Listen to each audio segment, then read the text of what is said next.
La amebiasis es una enfermedad parasitaria causada por el protozoario Entamoeba histolítica, el cual invade o habita distintas regiones del tubo digestivo, principalmente las mucosas del intestino grueso, secundariamente otras zonas del organismo de su huésped, como el hígado, los pulmones, el páncreas, la piel y el cerebro. Por lo que la presencia de este parásito en nuestro organismo no solo genera la diarrea, que es uno de los síntomas más comunes. Su infección extraintestinal puede causar muchos síntomas que varían dependiendo del órgano que infecte, generando así una grave parasitosis de mucha tensión. O del mismo modo puede no presentar síntoma alguno, como sea en la mayoría de los casos. La variedad de síntomas de la amebiasis depende de la infección que genera al organismo del hospedador, que puede ser intestinal y extraintestinal. El parásito, al estar en nuestros alimentos en su forma quística y ser ingerido, da inicio a su proceso de infección en el organismo. Comienza con la adhesión a las mucosas del intestino grueso. Una vez dada la fijación a las mucosas, prosigue a reproducirse mediante la fisión binaria de los trofozoitos, logrando así su colonización. Algunos parásitos serán expulsados del organismo, estando la mayoría de estos en su forma quística o prequística, listos para reiniciar su ciclo vital. Sin embargo, otros no serán expulsados y alcanzarán las células del epitelio, empezando así la infección extraintestinal, ya que con la destrucción de las células epiteliales del intestino pueden invadir el torrente sanguíneo y de esta invasión depende la diseminación del parásito a otros órganos. De los aspectos históricos empezaremos con la primera vez que fue detectada, que fue en el año 1875 por Fedor Lusch en Rusia. Fue detectada en heces de los pacientes que tenían disentería y en este momento recibió el nombre de Amoeba coli. En 1891, Consilman y Lafleur presentan evidencia clínica para asociar la presencia de este parásito con la disentería, y en este momento fue llamada Entamoeba disenteriae. 2 años después, en 1893, Crick y Ross describieron por primera vez su forma quística, y apenas en 1903, Chaudin y Walter le asignan a este parásito el nombre de Entamoeba histolítica. De cierta forma fue al ver que causaba lisis en los tejidos. Después de muchos años, se vio que si bien era un gran número de personas infectadas con el parásito y solo un porcentaje presentaban los síntomas de la enfermedad, de aquí nace la teoría de que podía existir una especie patógena y otra no patógena. Y entonces, en 1925, a la especie no patógena, Brum le denomina Entamoeba dispar, la cual morfológicamente es idéntica a Entamoeba histolítica. En 1928, tras rigurosos estudios, Dobell describió el ciclo de vida del parásito protozoario Entamoeba histolítica. En 1941, Danish y Cole, utilizando sondas de ADN, hallaron diferencias genómicas entre cepas de Entamoeba histolítica.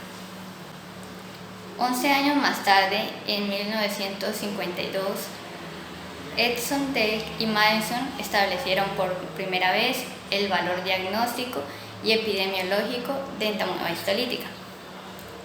En 1968, Reves y Bissehoff sustentan cómo Entamoeba histolítica puede ser patógena y no patógena, y las diferencias que se encuentran en ellas.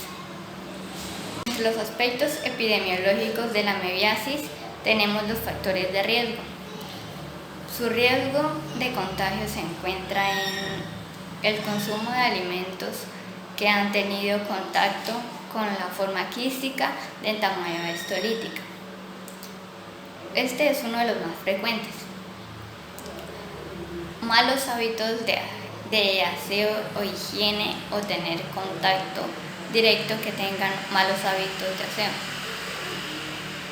El no contar con un saneamiento básico es uno de los factores de riesgo más comunes en zonas como la India, África y demás lugares que no cuentan con un correcto manejo de aguas negras, exponiéndolos así a un índice de riesgo muy alto de contraer amebiasis, y los viajes a zonas trópicas, puesto que el clima es óptimo para que el parásito subsista en el medio, y por esto la mayoría de los casos reportados de amebiasis se encuentran en zonas trópicas.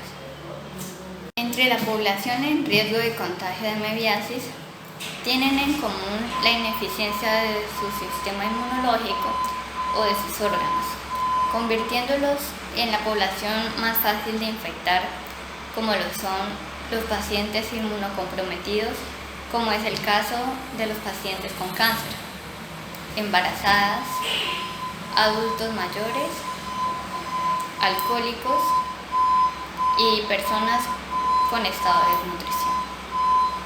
Existen dos métodos de transmisión de amebiasis: orofecal y por sexo anal sin protección.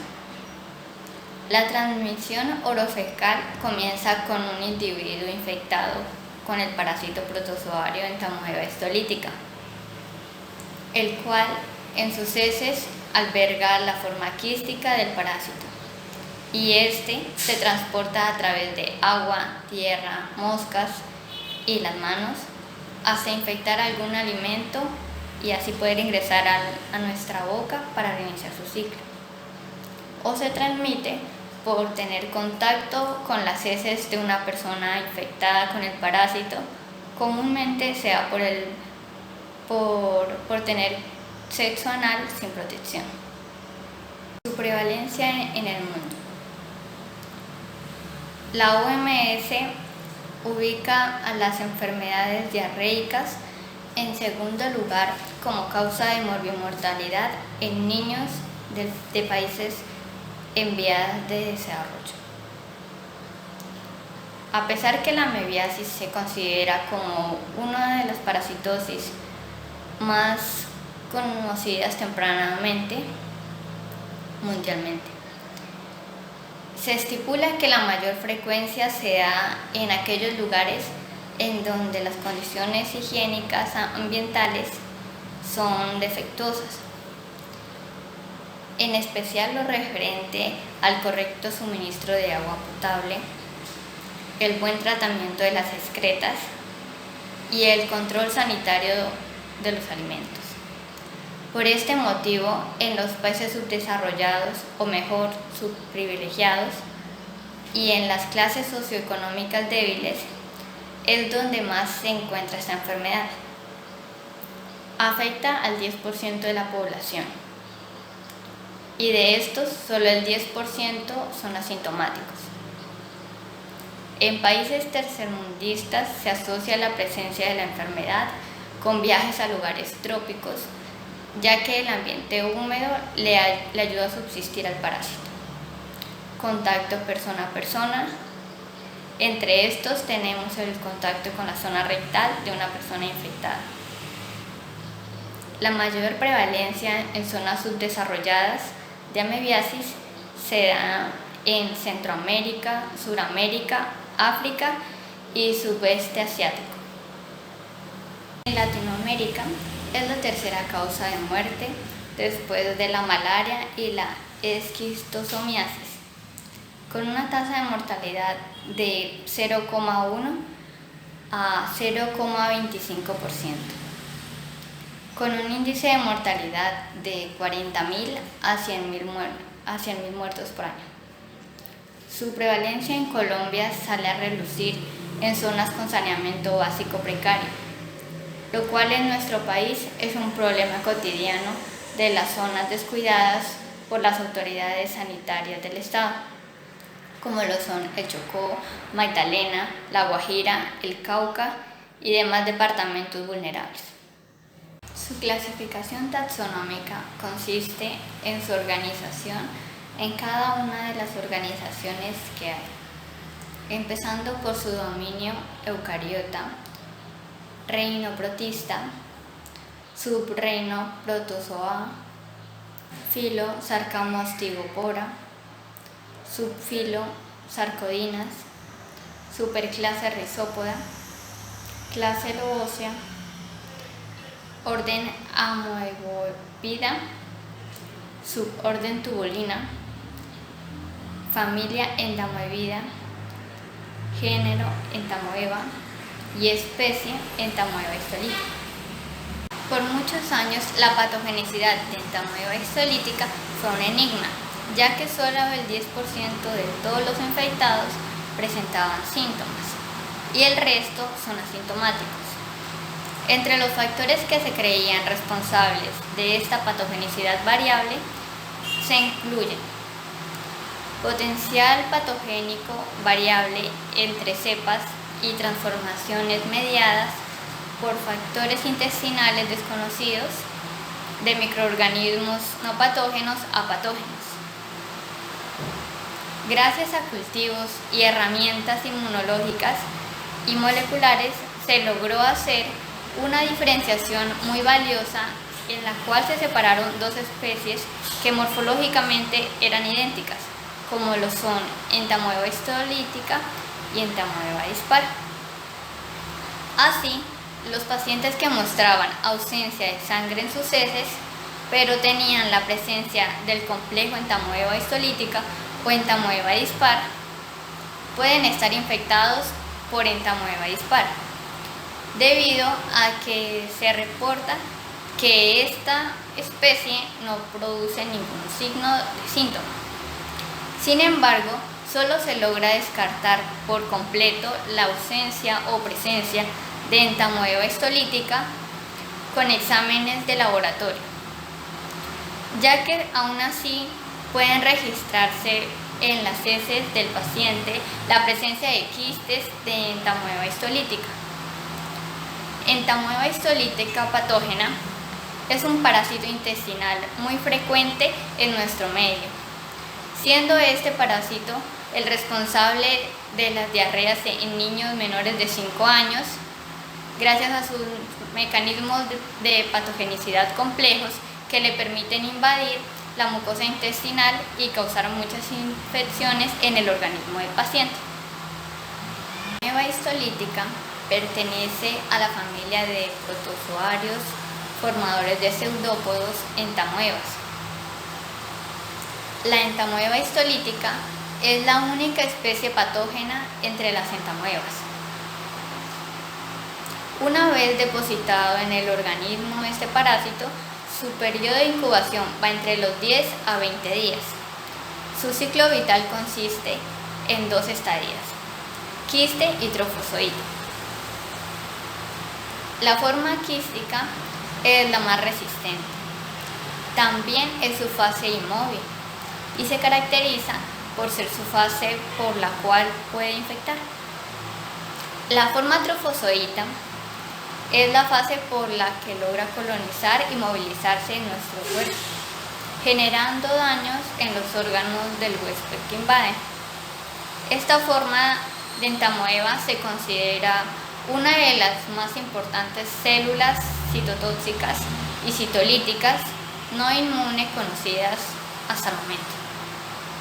El hábitat de Entamoeba histolítica es el intestino grueso y por consiguiente la pared y la luz del colon, en especial el ciego, ascendente y el recto cigomoide, lugar donde por lo general ocurre la éxtasis fecal. Cuando el parásito invade el intestino grueso del ser humano, se puede comportar como un comensal inofensivo, o bien invadir la mucosa intestinal y causar destrucción tisular. Con menor frecuencia, el parásito también puede invadir el hígado, el páncreas, los pulmones, el cerebro y la piel. Se ha sugerido que la microbiota intestinal y los factores de histocompatibilidad y la composición de los carbohidratos de la mucosa intestinal, los cuales tienen una gran variabilidad entre los individuos, pueden facilitar o limitar la infección amebiana, lo que podría explicar, al menos en parte, la diversidad de cuadros clínicos que presenta esta enfermedad. Para su descripción microscópica se utiliza el campo brillante y el método para el reconocimiento y diferenciación entre entamoeba histolítica y entamoeba dispar es la amiba en fresco. La técnica de coloración utilizada es la hematoxilina férrica de Heidenheim, con la cual se logra una descripción morfológica de su estructura, describiendo así los quistes. Estos tienen una forma esférica u oval, miden de 10 a 20 micras de diámetro. En el citoplasma tienen barras cromatoidales de bordes curvos y poseen una masa de glucógeno cuando son inmaduros. Su pared de quitina es resistente. Contienen de 1 a 4 núcleos dependiendo de su madurez, puesto que se dividen por mitosis sucesiva, por lo que al alcanzar la madurez tiene 4 núcleos. Tienen una membrana claramente demarcada en el citoplasma. Los trofozoitos ameboides poseen un tamaño comprendido entre 15 a 20 micras de diámetro, con un rango máximo de 10 a 60 micros de diámetro. Su forma es irregular ameboide alargada. Presenta un solo núcleo que algunas veces se encuentra en posición central y vacuolas que pueden contener los eritrocitos fagocitados del huésped. Su cuerpo se divide en dos partes, ectoplasma claro y el endoplasma de estructura granulada. Tiene un cariosoma pequeño en la mayoría de las formas. A partir del citoplasma se forman prolongaciones o pseudópodos con los que se desplaza. Y posee cromatina periférica fina, distribuida regularmente.